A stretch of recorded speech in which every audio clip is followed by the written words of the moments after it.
இயேசு கிறிஸ்துவின் அன்பான நாமத்தினாலே உங்கள் ஒவ்வொருவரையும் வாழ்த்தி இந்த புதிய நாளிலும் தேவனுடைய ஜீவனுள்ள வார்த்தையின் மூலமாய் உங்களை சந்திப்பதிலே நான் கர்த்தருக்குள் மகிழ்ச்சி அடைகின்றேன். யோபு 10:12 எனக்கு ஜீவனை தந்ததுமல்லாமல் தயவையும் எனக்கு பாராட்டினீர், உம்முடைய பராமரிப்பு என் ஆவியை காப்பாற்றினது. ஜோப் 10:12 You have granted me life and favor, and your care has preserved my spirit. Amen. பக்தன் யோபு தேவனை நோக்கி விதமாக சொல்கிறார், தனக்கு ஜீவனை கொடுத்ததற்காக நன்றி ஆண்டவரே, அது மாத்திரமல்ல என் மீது நீர் தயவையும் இரக்கத்தையும் பாராட்டினீரே, உமக்கு நன்றி என்று அவர் சொல்கிறார். அவர் கடந்து வந்த சூழ்நிலைகள், அவர் நடந்த பாதையில அவருடைய இழப்புகள் எல்லாவற்றிலும் கர்த்தரை அவர் முறுமுறுக்காமல், கர்த்தரே எல்லாவற்றையும் கொடுத்தார், அவரே எடுத்துக்கொண்டார், கர்த்தருடைய நாமம் மகிமைப்படுவதாக என்று தேவனை ஸ்தோத்தரித்தான். எனக்கு பிரியமான தேவ ஜனமே, நம்மையும் கூட அவர் இம்மட்டுமாய் அற்புதமாய் வழிநடத்தி நமக்கு தேவையான எல்லாவற்றையும் செய்திருக்கிறார். நமக்கு ஜீவனை தந்திருக்கின்றார்.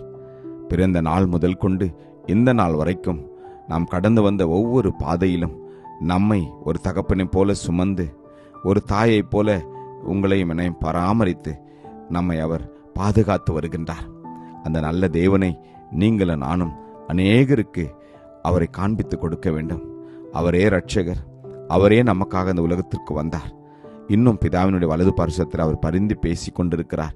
இன்னும் சில நாட்களிலே சீக்கிரத்திலே அவர் வந்து நம்மை அவரோடு கூட அழைத்து செல்வார். ஆம், நம்மை ரட்சித்தவர், நமக்காக இரத்தத்தை சிந்தினவர், பிதானுடைய வலது பர்சத்தில் நமக்காக பரிந்து பேசி கொண்டிருக்கிற இயேசு கிறிஸ்துவனுடைய நாமத்தை நீங்களும் நானும் உலகமெங்கும் சொல்ல வேண்டும். அதுதான் அவர் விரும்புகிறதா இருக்கின்றது. இந்த நாளிலே நாம் நம்முடைய இருதயங்களையும் சிந்தைகளையும் அர்ப்பணிப்போமா? நமக்கு ஜீவனை கொடுத்து நமக்கு தயவையும் பாராட்டி இருக்கிறார்.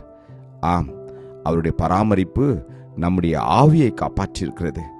ஆவி, ஆத்மா, சரீரம் முழுவதையும் அவர் பாதுகாத்து வருவதனாலே அவருடைய நாமத்தை நாம் பிரஸ்தாபப்படுத்துவோம். ஜெபிப்போமா? கிருபையும் இரக்கமும் நிறைந்த நல்ல தகப்பனே, ஆண்டவரே, நீர் எங்களுக்கு ஜீவனை தந்ததற்காக உமக்கு நன்றி அப்பா. ஆமாப்பா, உம்முடைய ஜீவனிலே நாங்கள் இன்னும் அப்பா ஜீவிக்கும்படியாய், உம்முடைய வார்த்தையிலே நாங்கள் ஜீவிக்கும்படியாய் எங்களுக்கு நீர் பாராட்டின கிருபைக்காக நன்றி தகப்பனே. ஆம் ஆண்டவரே, உம்முடைய கிருபைகள் ஒவ்வொரு காலையிலும் எங்களுடைய வாழ்க்கையில் புதிதாக இருப்பதற்காக உமக்கு நன்றி அப்பா. ஆம் ஆண்டவரே, நீர் எங்களுக்கு கொடுத்த எல்லா விதமான உலக பிரகாரமான ஆசீர்வாத நன்மைகளுக்காகவும் ஆவிக்குரிய ஆசீர்வாத நன்மைகளுக்காகவும் உமக்கு நன்றி. ஒவ்வொரு குடும்பங்களையும் தனிநபர்களையும் இயேசுவின் நாமத்திலே ஆசீர்வதிக்கிறேன் அப்பா. ஒவ்வொருவரையும் பாதுகாத்தரலும், பராமரித்தரலும், போஷித்தரலும் இயேசுவின் வல்லமையுள்ள நாமத்திலே ஜெபிக்கிறோம் ஜீவனுள்ள நல்ல தகப்பனே. ஆமேன். God bless you. Jesus loves you. Amen.